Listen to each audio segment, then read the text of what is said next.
नमस्कार, लोकसभा टीवी में आपका स्वागत है। मैं हूं प्रियंका। आइए शुरू करते हैं खबरों का सिलसिला। लक्ष्य के मुताबिक लोन वितरण, वार्षिक मुनाफा और ग्राहक सेवा में बिलासपुर नागरिक सहकारी बैंक का परफॉर्मेंस बेहतर स्थिति में है। शनिवार को वार्षिक साधारण सभा में अध्यक्ष ने बैंक के कामकाज, आय व्यय और आगामी वर्ष के बजट प्रस्तावों पर संचालक मंडल के सदस्यों से विस्तृत चर्चा की। बिलासपुर नागरिक सहकारी बैंक की 23वीं वार्षिक साधारण सभा का आयोजन शनिवार को किया गया। बैंक के अध्यक्ष अशोक अग्रवाल की अध्यक्षता में आयोजित साधारण सभा में वित्तीय वर्ष 2021-22 के संदर्भ में कार्य परिणाम, अंकेक्षित लाभ हानि सहित आय व्यय की संपुष्टि और सत्र 2022-23 के बजट प्रस्तावों पर विस्तृत रूप से विचार विमर्श कर संचालक मंडल ने अनुमोदन प्रदान किया। इस संबंध में जानकारी उपलब्ध कराते हुए अध्यक्ष अशोक अग्रवाल ने बताया कि वार्षिक साधारण सभा में बैंक संचालक मंडल के सदस्यों की उपस्थिति में वर्ष 2021-22 के वार्षिक प्रतिवेदन का अनुमोदन किया गया। पिछले वार्षिक साधारण सभा की कार्यवाही की पुष्टि और अनुमोदन साधारण सभा द्वारा किया गया। लोन वितरण इस वर्ष 9 करोड़ 13 लाख पहुंच गया। इससे बैंक क्रेडिट डिपॉजिट रेटियो पिछले साल से बढ़कर 20.93% हो गया है। लोन राशि की रिकवरी पर जोर देते हुए ग्राहक संख्या बढ़ाने के साथ शहर में नागरिक सहकारी बैंक की शाखा खोलने सदस्यों ने चर्चा में आवश्यकता महसूस की। जमाकर्ताओं के हित में प्रस्ताव पर स्वीकृति प्रदान की गई। साल भर का जो लेखा जोखा होता है, ऑडिट नोट, वह जो सीए के द्वारा किया जाता है, उसका अनुमोदन इस एनुअल जनरल मीटिंग में किया जाता है। इस तरह एक परंपरा है, उस परंपरा का निर्वाह हर कोऑपरेटिव सेक्टर के संस्थाओं को करना पड़ता है। आज बैंक की आम सभा थी। हमने इस वर्ष 54 लाख रुपए का लाभ अर्जित किया है। बैंक हमारी बहुत अच्छी पोजीशन में है, अच्छी चल रही है। कुछ लोगों का सुझाव हमारे सदस्यों को आया है, संचालकों को आया है कि अब इसे आरबीआई को लिखा जाए और इसे एक ब्रांच और खोली जाए सरकंडा में, नदी के उस पर भी विचार किया गया है। संचालक मंडल और बैंक सदस्यों के सहयोग से बिलासपुर नागरिक सहकारी बैंक 54,75,000 के प्रॉफिट पर चल रहा है। इसके और बढ़ने की प्रबल संभावनाएं हैं। उपाध्यक्ष तिलकराम देवांगन ने बताया कि अच्छी परफॉर्मेंस के साथ बैंक परिवार ग्राहकों को सेवाएं दे रहा है। शासन स्तर पर सहयोग से इसे और आगे बढ़ाया जा सकता है। अभी तक के हमारी संस्था में 20 वर्षों से चल रहा है और लगातार हमारे अशोक जी अध्यक्ष बनते रहे हैं और उनके कार्यकाल में बराबर दिन पर दिन प्रगति करते जा रहा है और ऐसे कोई समय नहीं है जिसके में अपन ये कह सकें कि इसमें संस्था में किसी प्रकार की कोई गड़बड़ी हो रही है।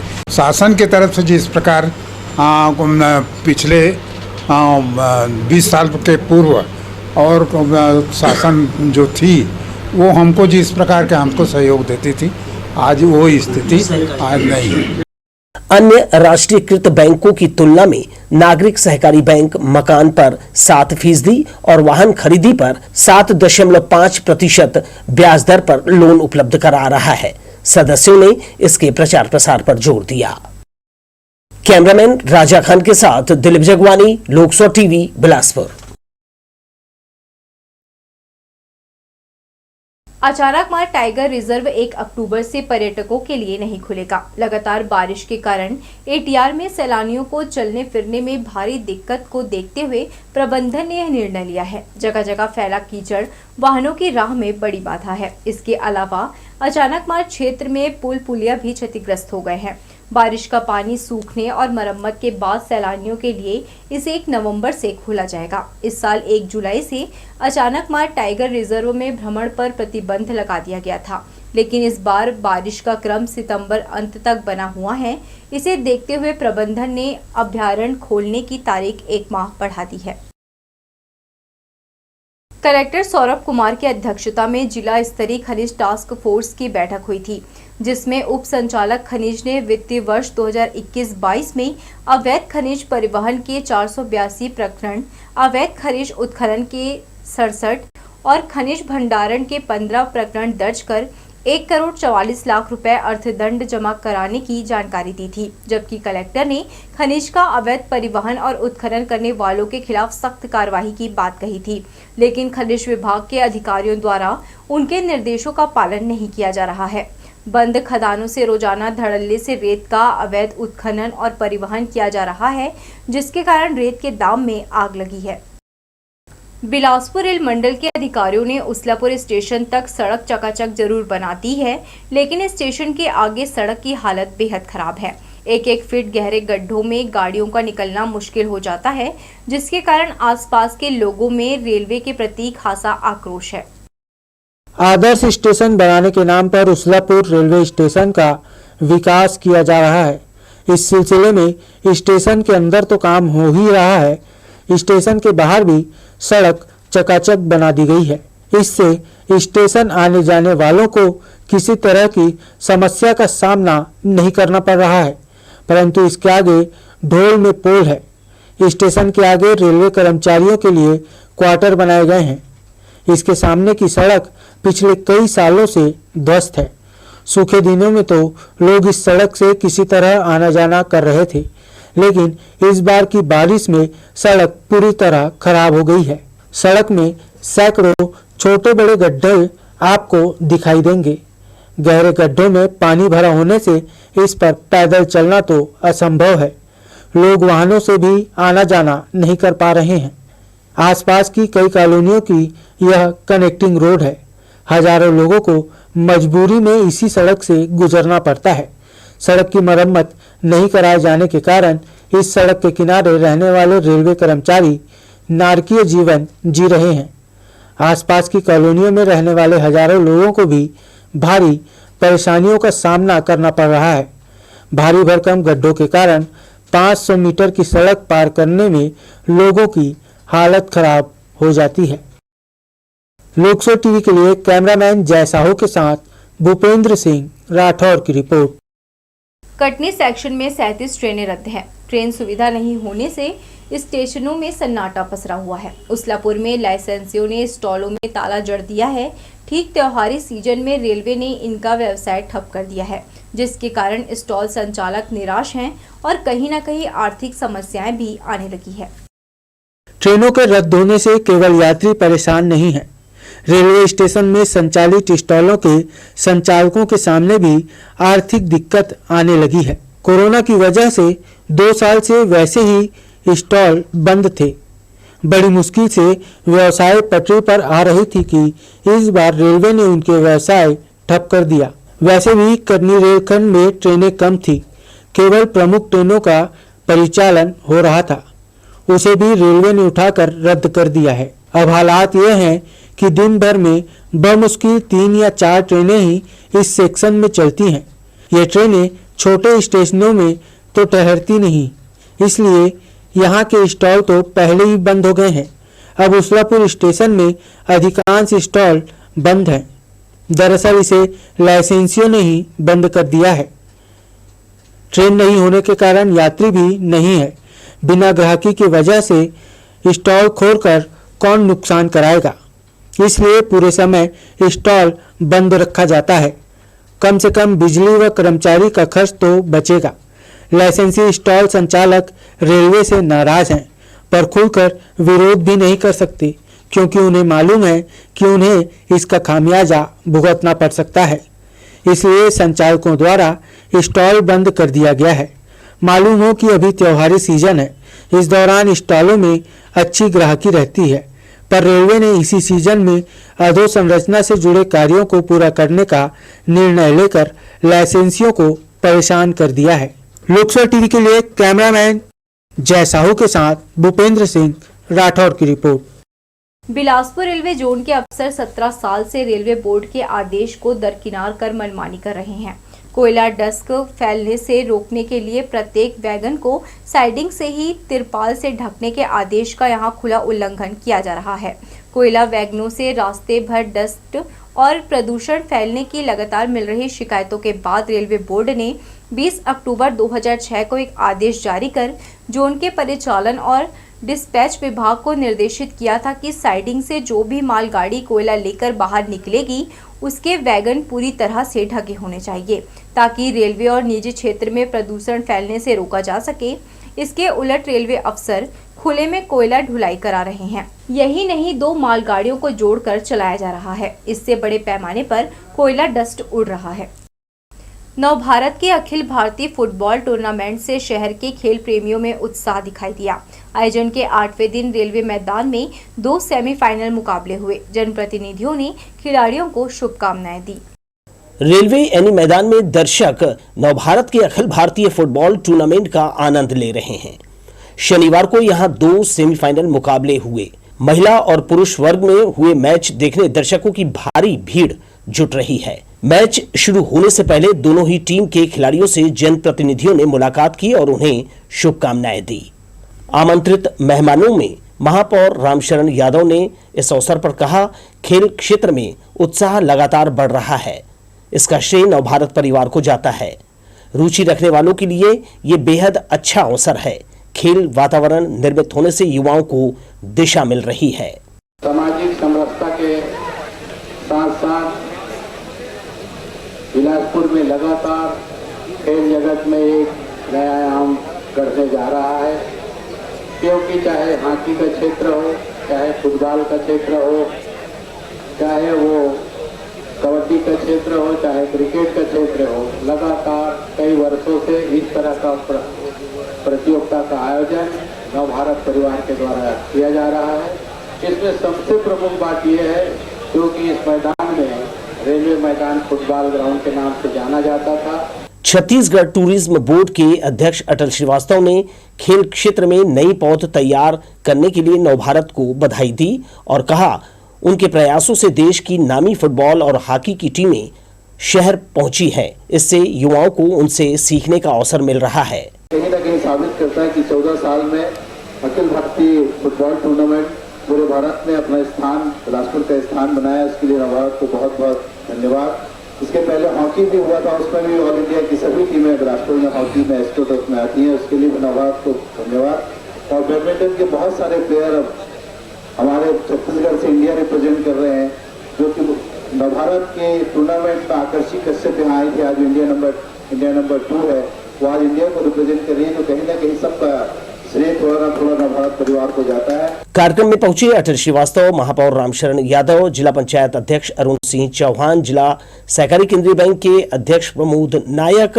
कांग्रेस के प्रदेश प्रवक्ता अभय नारायण राय, मुंगेली नगरपालिका के अध्यक्ष हेमेंद्र गोस्वामी का नवभारत परिवार ने स्वागत किया। नवभारत के स्थानीय संपादक अरुण उपाध्याय और जिला फुटबॉल संघ के अध्यक्ष अजय सिंह ने अतिथियों का आभार माना। नवभारत का फुटबॉल के क्षेत्र में साथ साथ ही खेलों के लिए हमेशा उनका सराहनीय योगदान रहा है। आज हमारे यहाँ पे दर्शकों में एक बहुत दिन की गैप के बाद, क्योंकि हम बहुत अच्छे से प्रतियोगिता नहीं कर पा रहे थे, पर नवभारत का मंच मिलने पर जिस प्रकार से पूरे देश से नामी ग्रामीण टीमें इस मैदान पे खेलने आई है, उससे एक अच्छा माहौल भी बना है यहाँ बिलासपुर के फुटबॉल के लिए। साथ ही यहाँ दर्शकों के लिए एक बहुत ही उत्कृष्ट आयोजन को देखने का भी अवसर मिला। जो 700 आयोजन होते हैं उसमें से ये खेल भी एक है। शनिवार को दोनों सेमीफाइनल मुकाबले दिलचस्प रहे। छत्तीसगढ़ से शामिल दुर्ग और रायपुर की महिला टीम के बीच इस वर्ग का पहला सेमीफाइनल मैच हुआ, जिसमें दुर्ग को 1 के मुकाबले रायपुर की टीम ने 2 गोल से शिकस्त दी। पुरुष वर्ग में पहला मुकाबला अडानी अंबिकापुर और चेन्नई पुलिस के बीच खेला गया। इस मैच में दोनों ही टीमों को गोल दागने काफी मेहनत करनी पड़ी। सेकेंड हाफ के अंतिम समय तक दोनों टीमें 1-1 गोल की बराबरी पर थी। अंत में फैसला टाई ब्रेकर के जरिए किया गया। चेन्नई की टीम ने 4 गोल दागे, जबकि अडानी अंबिकापुर अपने मौके को 3 गोल तक ही भुना पाई। इस तरह चेन्नई की टीम को विजेता घोषित किया गया। बेहद दिलचस्प मुकाबले को अंत तक दर्शकों ने बेसब्री से देखा। कैमरामैन राजा खान के साथ दिलीप जगवानी, लोकसभा टीवी, बिलासपुर। छत्तीसगढ़ ग्रामीण कृषि विस्तार अधिकारी संघ के नए प्रांताध्यक्ष विजय लहरे और छत्तीसगढ़ तृतीय वर्ग कर्मचारी संघ के प्रदेश अध्यक्ष नियुक्त होने पर जीआर चंद्रा का सदस्यों ने अभिनंदन किया। इसके साथ ही पदोन्नति मामले में कोर्ट की अवमानना को लेकर याचिका दायर करने का संभागीय बैठक में फैसला लिया गया। शनिवार को 2 सत्रों में बैठक और सम्मान समारोह का आयोजन शहर के एक निजी होटल में किया गया। ग्रामीण कृषि विस्तार अधिकारियों की लंबित जो पदोन्नति प्रक्रिया है बाधित थी और माननीय न्यायालय का आदेश का पालन नहीं हो रही, उसको लेकर के यहाँ पर आज इस बैठक में विशेष रूप से एक संगठनात्मक चर्चा हुई है। आने वाले समय में इस पर हमको माननीय न्यायालय के आदेश के पालन नहीं होने की स्थिति में अमाना याचिका दायर करने के लिए यहाँ पर निर्णय हमारे साथियों से लिया गया है। प्रदेश अध्यक्ष या जिला अध्यक्ष रिटायर होते हैं, उसके बाद नया एक हमारा सम्मानीय प्रदेश अध्यक्ष और जिला अध्यक्ष का निर्वाचन होता है। 2-3 बिंदु के उस सिलसिले में हम एक संभागीय बैठक का आयोजन किए हैं। संभागीय बैठक में हमारा मुख्य रूप से जो सम्मानीय उच्च न्यायालय के द्वारा जो छत्तीसगढ़ ग्रामीण कृषि विस्तार अधिकारियों के जो पदोन्नति के संबंध में जो निर्णय दिया गया है, उसको हमारे विभाग के द्वारा अमल नहीं किया जा रहा है। उस संबंध में हम विशेष रूप से चर्चा करने के लिए संभाग स्तरीय बैठक का आयोजन किए थे। कुनहेर गार्डन को संवारने का काम फिर रोक दिया गया है। पिछले 2 वर्ष में तीसरी बार काम अधूरा छोड़ा गया है। स्मार्ट सिटी परियोजना के तहत गार्डन में बाल गंगाधर तिलक की प्रतिमा स्थल को आकर्षक बनाया गया है।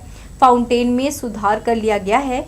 वर्षों से अधूरा डोम भी बनकर तैयार है। घूमने आने वालों के लिए गार्डन में बैठने की व्यवस्था कर ली गई है। इसके बाद इलेक्ट्रिक वायर की फिटिंग, ओपन जिम और मैदान का समतलीकरण का कार्य बाकी रह गया है। बताया जा रहा है कि सभी कार्यों पर अब तक 50 लाख रुपए से ज्यादा खर्च किया गया है। तखतपुर के ग्राम पंचायत खमरिया निवासी सुंदरलाल कौशिक लापता था। शनिवार सुबह उसकी लाश गांव के शिव तालाब में तैरती पाई गई। तखतपुर पुलिस ने पोस्टमार्टम के बाद शव परिजनों को सौंप दिया है। मालूम हो कि मृतक सुंदरलाल किसी काम से अपने मामा गांव देवरी गया हुआ था। वहां से वापस घर जाने के लिए निकला, मगर खमरिया नहीं पहुंचा। रिश्तेदारों को लगा कि शायद देवरी से वापस ही नहीं आया। जब रात होने को आई तब परिजनों ने तलाश शुरू की। तभी पता चला कि शिव तालाब के पास मृतक का मोबाइल और गमछा पड़ा हुआ है। इसके बाद सुबह ग्रामीणों की मदद से शव बाहर निकाला गया। ओकर बाद वो तालाब से करीब ओकर घर से 7 बजे निकले हैं। ओकर बाद वो गायब रही से वह गाँव वाले मन, बस्ती वाले मन एक बारे से कुछ कपड़ा वपड़ा मिली तो कुछ जानकारी हुई तो थाना से डाक लाई गई। डाक तो कुछ सुराग नहीं पाई। आज सवेरे ओकर जीजा बहन आए रही तालाब तरफ घूमे तो देखी से के लाश रही तालाब में, तो सूचना दी से थाना ला सूचना दी से वह अब रिश्तेदार को पता करने लगे कि कहीं रुका तो नहीं है। ऐसे करके बाद में फिर ढूंढ चालू किए, तब तालाब के पास उसका मोबाइल फ़ोन और गमछा तालाब किनारे मिला। उसके बाद FI दर्ज करवाए। उसके बाद थाना प्रभारी आए, वहाँ पर डॉग वाग लेकर छानबीन की। उसके बाद अभी तक तो कोई पता नहीं है। खमरिया का सुंदरलाल कौशिक कल 22/9/2022 को ग्राम देवरी गया था और देवरी से जिस व्यक्ति के यहाँ मिलने गया था वहाँ से 7 बजे रात को निकला था और 7 बजे रात को निकला था और घर वापस नहीं आया। उनके परिजनों का ढूंढने पर बीच में तालाब पड़ता है। तालाब के मेड़ में मोबाइल और एक गमछा तालाब के पानी में पाया गया था, जिसमें गुम इंसान दर्ज कर जांच कार्रवाई की जा रही है। जिला अस्पताल में पदस्थ चिकित्सक मरीजों को निजी अस्पताल भेजकर कमाई के चक्कर में रहते हैं। शनिवार की घटना ने यहां पदस्थ चिकित्सकों की पोल खोलकर रख दी है। दरअसल गायनिक वार्ड में मौजूद स्त्री रोग चिकित्सक ने महिला मरीज को अस्पताल के सोनोग्राफी से जांच कराने के बजाय कमीशन के चक्कर में निजी सेंटर की पर्ची थमा दी।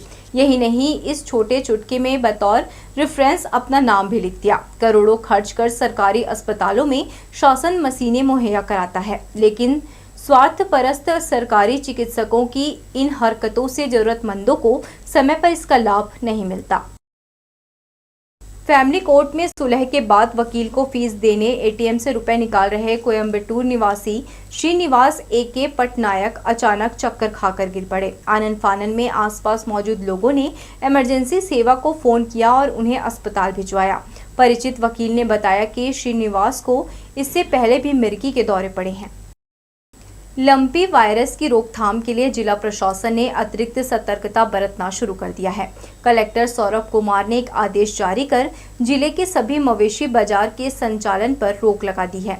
बिलासपुर जिले के सभी ब्लॉकों में सप्ताह में एक दिन मवेशी बाजार का संचालन किया जाता है, जहां पशुपालक मवेशियों की खरीद फरोख्त के लिए आते हैं। गुजरात और राजस्थान में फैले लंपी वायरस को देखते हुए जिला प्रशासन ने मवेशी बाजार लगाने पर रोक लगा दी है।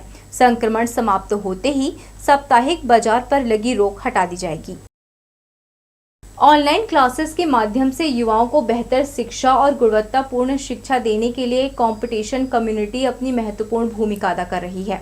यही कारण है कि काफी कम समय में कंपटीशन कम्युनिटी ने शिक्षा के क्षेत्र में अपनी एक अलग पहचान बनाई है। आज के समय में रोजगार और उसके लिए की जाने वाली पढ़ाई की जद्दोजहद हर कोई बखूबी समझ रहा है। यही कारण है कि कंपटीशन कम्युनिटी ने इस राह में एक और कदम आगे बढ़ाया है। अब फ्री ऑनलाइन क्लासेस की मदद से युवाओं को CGPSC की प्रारंभिक शिक्षा प्रदान की जा रही है। यही नहीं, संस्था द्वारा SSC, बैंकिंग और व्यापम के माध्यम से आयोजित होने वाली सभी परीक्षाओं के कोर्स उपलब्ध कराने में आगे है। 2017 से संचालित संस्थान ने विगत 5 वर्षों में 1.5 लाख से अधिक लोगों को जोड़कर छत्तीसगढ़ की सबसे बड़ी ऑनलाइन एजुकेशन सर्विस देने वाली संस्था बन गई है। संस्था के डिप्टी डायरेक्टर धीरेन्द्र सिंह ने बताया कि ऑनलाइन के साथ ही ऑफलाइन सेवा भी बिलासपुर में जल्द शुरू की जाएगी ताकि छात्रों को राहत मिल सके। अभी हम CGPSC प्रारंभिक परीक्षा का फ्री कोर्स अपने YouTube चैनल पर ला रहे हैं, जो कि 21 सितंबर से चालू है और 31 जनवरी तक डिटेल्ड कोर्स इसमें पढ़ाया जाएगा। साथ ही साथ अभी जो परीक्षाएं हो रही हैं एक दिवसीय, जैसे कि शिक्षक भर्ती परीक्षा, सब इंस्पेक्टर परीक्षा और इस तरह की सभी परीक्षाओं को हम फोकस कर रहे हैं और इनके भी ऑनलाइन कोर्सेस बहुत ही मिनिमम शुल्क पर छात्रों को उपलब्ध कराए जा रहे हैं, जिससे कि वह बिना किसी आर्थिक परेशानी के अपनी तैयारियों को सुचारू रूप से कर सकें। और उसके अलावा बहुत सारे फ्री कंटेंट हमारे यूट्यूब चैनल पर, हमारी वेबसाइट पर उपलब्ध हैं, जिसके माध्यम से छात्र जो है अपनी तैयारी कर अपने करियर को एक नया आयाम दे सकते हैं। रायपुर, दुर्ग के साथ अब बिलासपुर में ऑफलाइन कोर्स उपलब्ध कराने के बाद कंपटीशन कम्युनिटी युवाओं को बेहद न्यूनतम दर में शिक्षा मुहैया कराने वाला है। वर्ष 2022 में हमने अपनी ऑफलाइन क्लासेस का संचालन रायपुर से किया। वर्तमान में हमारे पास रायपुर और दुर्ग 2 जगह पर ऑफलाइन क्लासेस संचालित हो रही हैं और वर्ष 2023 में या 2022 के अंत में हम बिलासपुर में भी अपनी ऑफलाइन क्लासेस लेके आ रहे हैं। तो बिलासपुर के जो छात्र ऑफलाइन कक्षाएं करना चाहते हैं वो हमसे संपर्क कर सकते हैं। शिक्षा के क्षेत्र में सबसे बड़ी टीम के साथ काम कर रही इस संस्थान ने कम समय में ही शिक्षा के क्षेत्र में एक नया मुकाम हासिल किया है। लोकसर टीवी के लिए कैमरामैन सतीश साहू के साथ नीरज शर्मा, बिलासपुर। तो ये थी हमारी लोकसर टीवी की तमाम खबरें। अगले बुलेटिन में आपसे फिर होगी मुलाकात। तब तक के लिए पूरी टीम के साथ प्रियंका को दीजिए इजाजत। नमस्कार।